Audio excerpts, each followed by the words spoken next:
अब देखते हैं हम, पहला टॉपिक है आपका वर्णमाला। वर्णमाला मीन्स अल्फाबेट, जैसे अंग्रेजी में इसको अल्फाबेट बोला जाता है, हिंदी में वर्णमाला बोला जाता है, ठीक ना।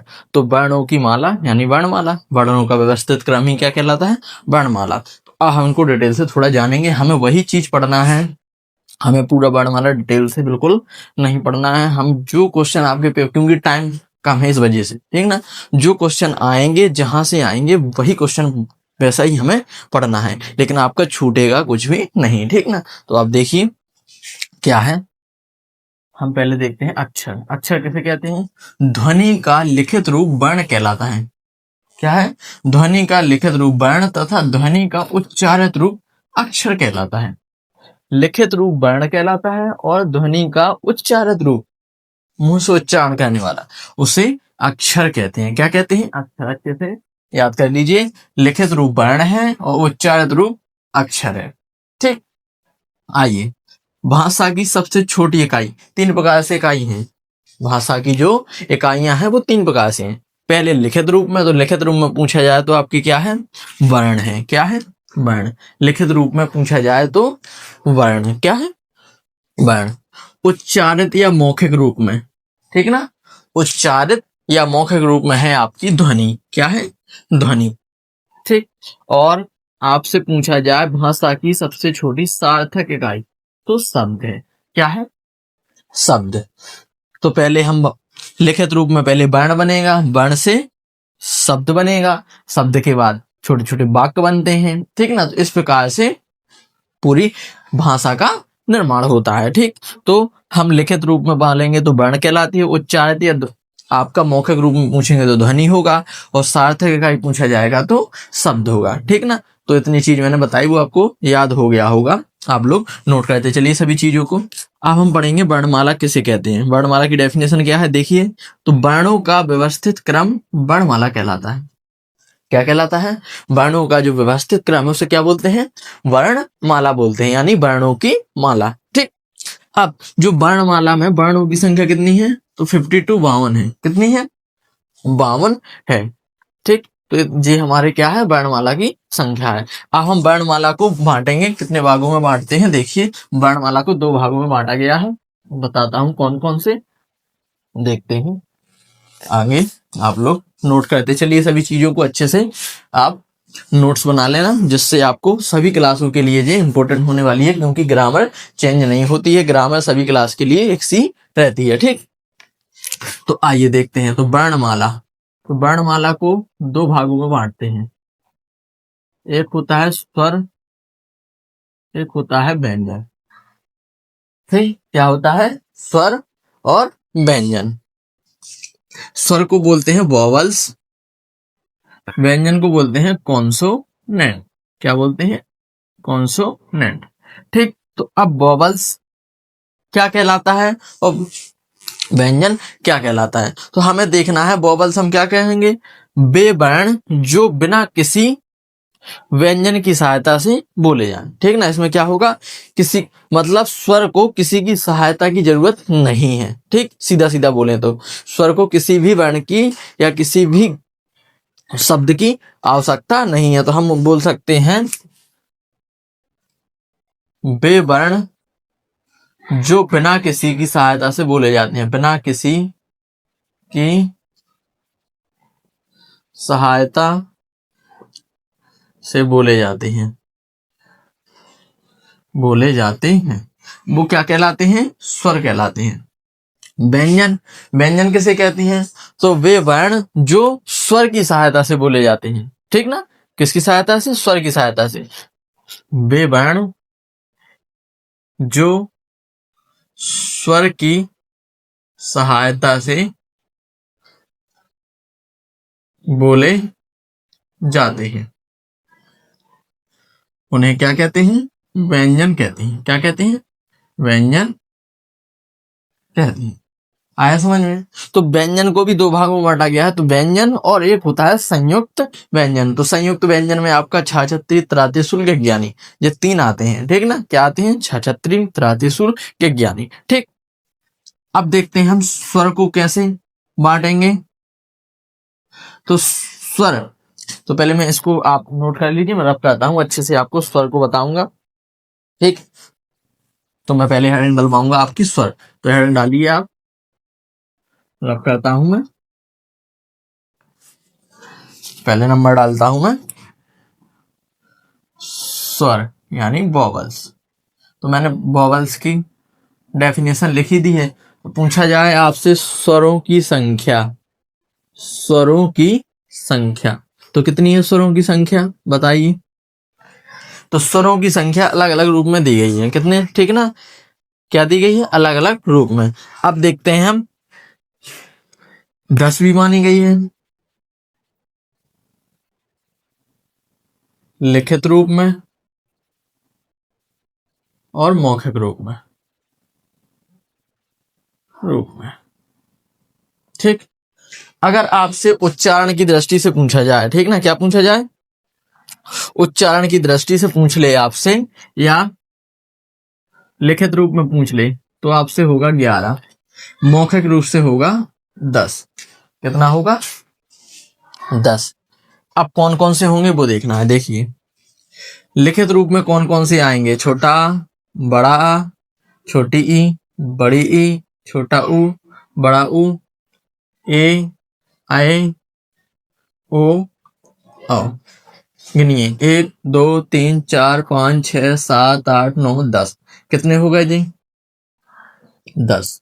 तो ये आपके मौखिक रूप में है। किस रूप में है, मौखिक रूप में। अब लिखित रूप में क्या हो जाएगा, लिखित रूप में आपका सिर्फ ऋषि जुड़ेगा। क्या जुड़ जाएगा, ऋषि। तो मैं अब दोबारा लिखने की जरूरत तो है नहीं, मैं इसी को ऊपर कर देता हूं, प्लस ऋषि जोड़ देता हूं। क्या जोड़ देता हूं, ऋषि।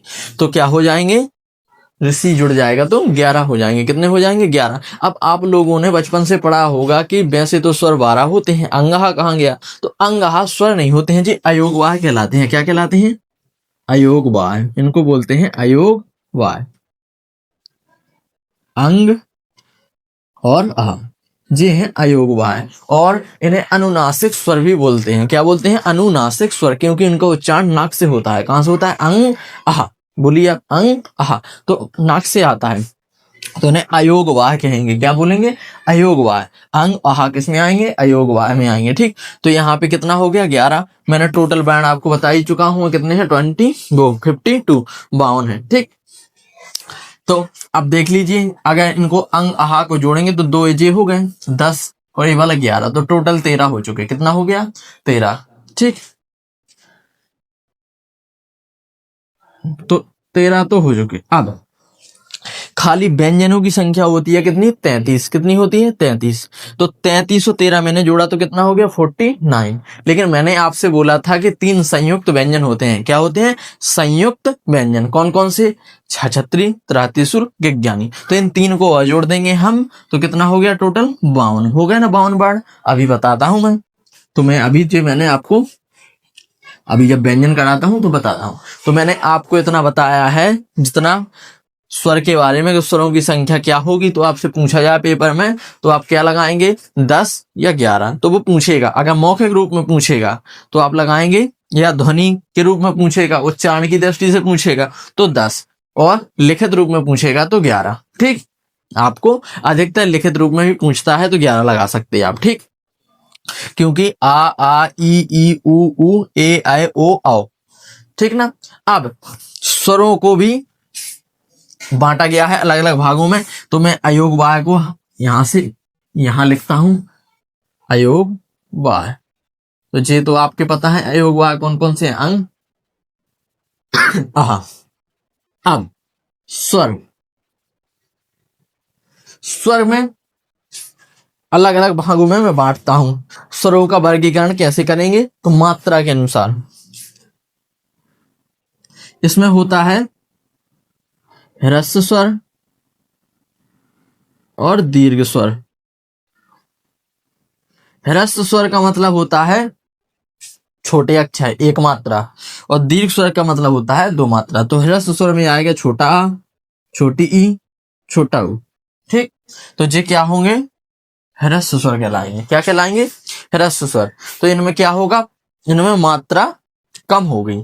ठीक ना, एक मात्रा होगी। और अगर हम लेंगे लिखित रूप में लिख रहे हैं तो हम ऋषि भी ले लेंगे। क्या ले लेंगे? ऋषि। तो इनकी संख्या हो जाती है 4। पूछा जाता है कि ह्रस्व स्वर की संख्या कितनी है, तो ह्रस्व स्वर की संख्या होती है 4। ह्रस्व भी बोल सकता है, लघु भी बोल सकता है, ठीक ना। क्या बोल सकता है?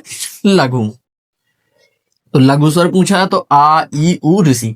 अब इनको छोड़ के बाकी जितने बचे हुए हैं, बड़ा आ, बड़ी ई, बड़ा उ, ए, आए, ओ, आओ। 1 2 3 4 5 6 7। 1 2 3 4 5 6 7 7 4 हो गया 11। तो ये होंगे आपके क्या? दीर्घ स्वर। इनको क्या बोलेंगे हम? दीर्घ स्वर। अब इनको हम अच्छे से याद करना है आपको यहां से क्वेश्चन, क्योंकि बनता है। वो पूछेगा निम्नलिखित में से बड़ा आ, बड़ी ई, बड़ा ऊ और छोटा आ, कह देगा निम्नलिखित में से कौन दीर्घ स्वर नहीं है। ऐसे क्वेश्चन बनेगा, ठीक ना। तो मैंने आपको बता दिया है कि कैसे क्वेश्चन बनना है। तो मैं अब आपको आगे लेके चलता हूं। तो मैंने दीर्घ स्वर भी बता दिए हैं और लघु स्वर भी बता दिए हैं। अब हम क्या चलते हैं, अब आते हैं व्यंजन पे। किस पे आते हैं? व्यंजन पे। तो मुझे रफ करने के लिए, तो मैं अपनी डिटेल से नहीं चल रहा हूं, एकदम मैं बताता सभी चीजें और भी कि कहां से क्या उच्चारण करना है, ठीक। तो अभी मैं बताऊंगा, थोड़ा इंतजार कीजिए। आइए, तो व्यंजन देखिए। अब क्या देखना है? व्यंजन। व्यंजन का मतलब होता है कॉन्सोनेंट। क्या होता है? कॉन्सोनेंट। तो मैं अभी अभी बता चुका हूं आपको व्यंजन कितने होते हैं? 33। टोटल होते हैं आपके 36। कितने होते हैं?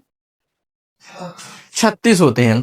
जो 3 संयुक्त व्यंजन होते हैं, व्यंजनों को 2 भागों में बांटा गया है, स्पर्शी व्यंजन और मैं संयुक्त व्यंजन 2 ही भागों में बांटूंगा। किताब के अनुसार बहुत सारे हैं, लेकिन मैं आपको 2 भागों में बांट के बताऊंगा, देखना।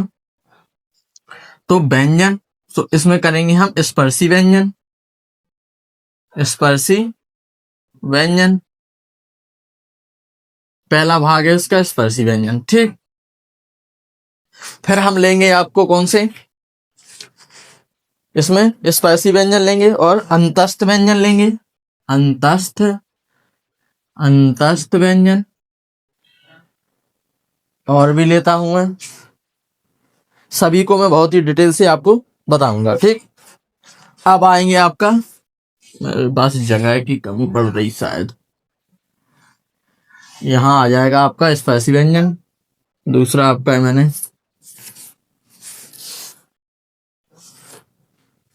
स्पर्शी व्यंजन के बाद लिखना है अंतस्थ व्यंजन।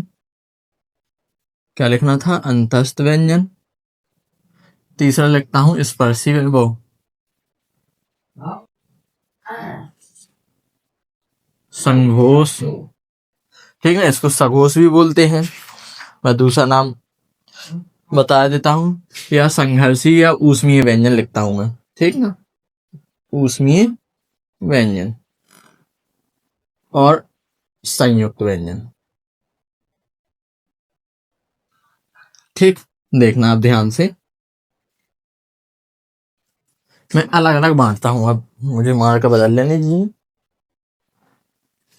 देखिए, तो स्पर्शी व्यंजन में आपके कचट तप आता है, का, चा, टा, ता, पा।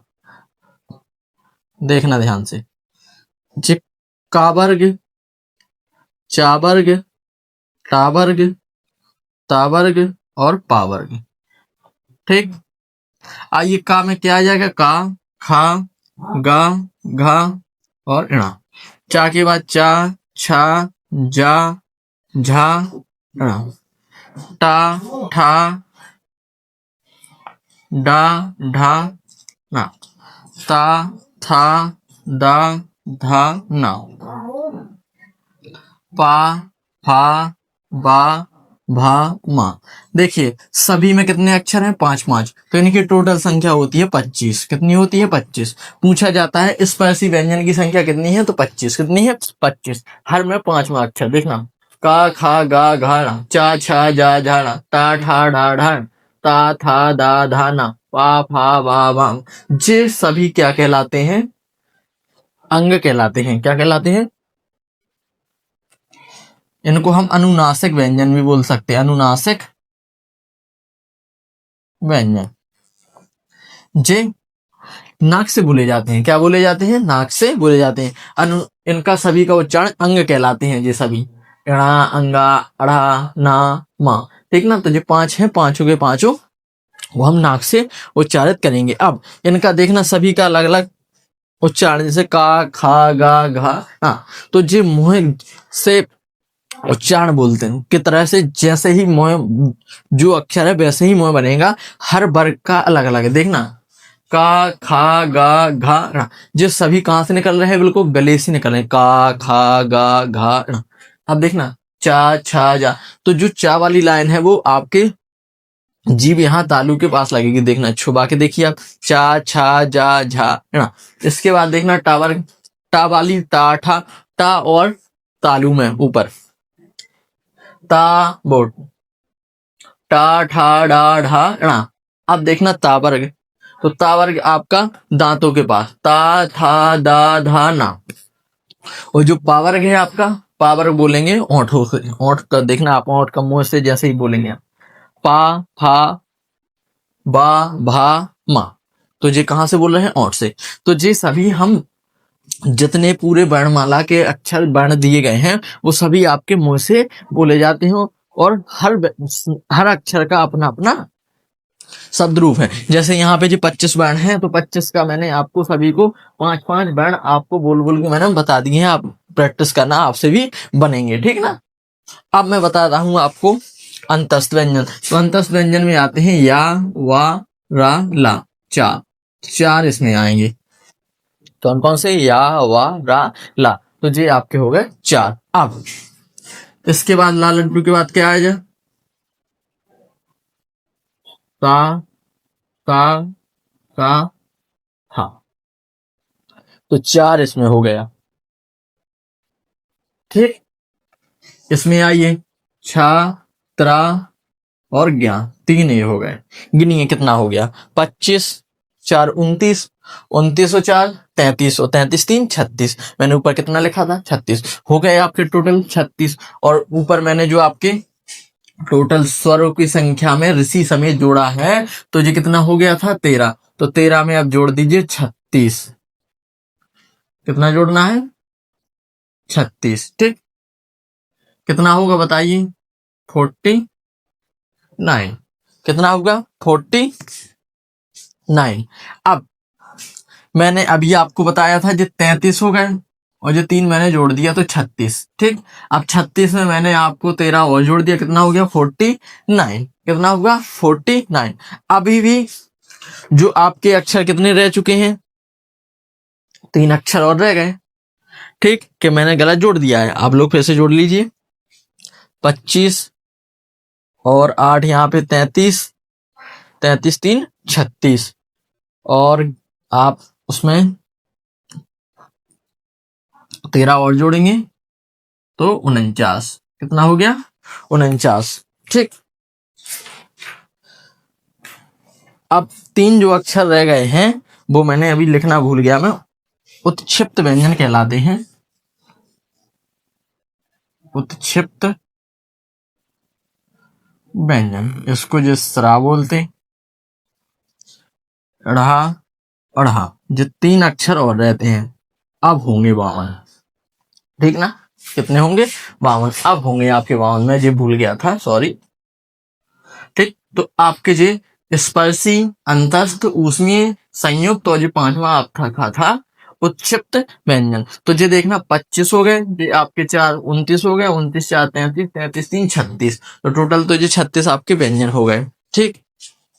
ये भी व्यंजन कहलाते हैं उत्क्षिप्त व्यंजन, ठीक ना। तो इसको स्रा, णा और अढ़ा, तो ये बोला जाता है। अब अगर क्वेश्चन आपके कंफ्यूज में हो रहा होगा कि अगर सीधा सीधा क्वेश्चन आए कि व्यंजनों की संख्या बताइए, तो व्यंजन आए आपसे तो 33, ठीक ना। और संयुक्त व्यंजन से अगर खाली संयुक्त व्यंजन पूछे तो 3, ठीक। और खाली अगर व्यंजन कभी कभी सीधा पूछ देता है व्यंजनों की संख्या कितनी है, तो आपकी 36 पे लगाना है, आपको किस पे लगाना है, 36 पे, ठीक। तो आपका व्यंजन कितने होंगे, 36, ठीक। अब अब जो मैंने आपको व्यंजन है और जो स्वर है ये आपको आज मैंने कंप्लीट करा दिए हैं। ठीक, तो इतना मुझे जो आपका पहला टॉपिक था वर्णमाला, तो यहाँ से अब क्वेश्चन बाहर नहीं जाएगा। ठीक, जो भी वर्णमाला से क्वेश्चन आएंगे यहीं से आएंगे। अब मैं थोड़ा सा आपको रब कर देता हूँ और मैं आप सभी इन चीजों को रिवीजन करवाता हूँ फिर से। ठीक ना, देखना आप लोग थोड़ा सा रिवीजन करते हैं हम। तो मैंने अभी अभी आपको वर्णमाला बताया था, तो बताइए वर्णमाला किसे कहते हैं? तो वर्णों का व्यवस्थित क्रम ही वर्णमाला कहलाता है। ठीक ना, क्या कहलाता है? वर्णमाला। तो अब भाषा की सबसे छोटी इकाई अगर आपसे लिखित रूप में पूछ ले तो बताइए क्या होगी? तो आपको अगर लिखित रूप में पूछे, मैं सभी में लिख देता हूं, उच्चारण या मौखिक रूप में पूछे तो इसका क्या होगा? वर्ण। ये क्या हो जाएगा? अक्षर। और शाब्दिक में पूछे, शाब्दिक इकाई या वो सार्थक इकाई, सॉरी सार्थक इकाई। तो ये आपकी क्या है? शब्द। ठीक, तो ये आपकी मैंने जो बताए हुए हैं वो हैं। ठीक, तो ये यहाँ से क्वेश्चन जो पूछेगा वो है। अगर आपसे पूछेगा स्वरों की संख्या, तो वो भी मैंने बता चुका है मौखिक और लिखित रूप में। ठीक ना, तो मौखिक रूप में आपसे पूछा जाएगा तो 10 और लिखित रूप में पूछा जाएगा तो 11। ठीक, आया समझ में? मौखिक और लिखित, जैसे मैंने यहाँ पे 11 लिखा था, 33 मैंने आपको वो 36 व्यंजन लिखे हुए थे, तो जोड़ना कितने हुए? अभी 47 हुए टोटल। अब जो दो आपके रह गए हुए हैं, अयोगवार रह गया था अंग और आहार, दो जोड़ेंगे इसमें तो कितना हो गया? 49। कितना हो गया? 49। अब दो रह गए। अब 3 अक्षर मैंने अभी अभी आपको बताया, स्रा, इसको बोलते हैं स्रा, इसको बोलते हैं न्या और इसको बोलते हैं अढ़ा। ठीक ना, ये 3 अक्षर और तो टोटल आपके हो जाते हैं वर्णमाला में अक्षर 52। कितने हो जाते हैं? 52। इनका उच्चारण कहाँ होता है देखना, जैसे हम परिश्रम लिखते हैं तो इसमें स्रा आता है जी, परिश्रम। जैसे पढ़ना लिखते हैं तो इसको अढ़ा बोलते हैं। क्या बोलते हैं? अढ़ा, पढ़ना। जो लिखा हुआ है आप पढ़ना, तो यहाँ इन वर्णों को लिखने में, शब्दों को लिखने में इनका उच्चारण किया जाता है। ठीक, तो मैंने आपको स्वर व्यंजन यानी वर्णमाला बहुत ही शानदार तरीके से करा दिया है। जो भी अगर आपको समझ में ना आया हो तो आप कमेंट में बता सकते हैं। जो भी चीज, अगर कोई चीज मिसप्रिंट हो चुकी हो या कोई गलत चीज हो गई तो आप कमेंट करके बता सकते हैं। ठीक ना, तो मैं आपको वो अगली क्लास में बहुत ही शानदार तरीके से कवर करा दूंगा। ठीक, तो अब हम दूसरा टॉपिक लेके आएंगे अगली क्लास में। आपको पढ़ाएंगे संधि। क्या पढ़ाएंगे? संधि। तो संधि आपको बहुत ही शानदार तरीके से कराएंगे, वो आपकी क्लास होगी अगली। जब तक बने रहिए द बुद्धा कोचिंग इंस्टीट्यूट व प्रदीप सर के साथ। आपको कंटेंट बहुत शानदार तरीके से कराया जाएगा। जो जो मैंने चीजें बताई हैं वो अच्छे से नोट करते चलिए, बहुत शानदार तरीके से समझते चलिए। ठीक ना, मिलते हैं अगली क्लास में। धन्यवाद।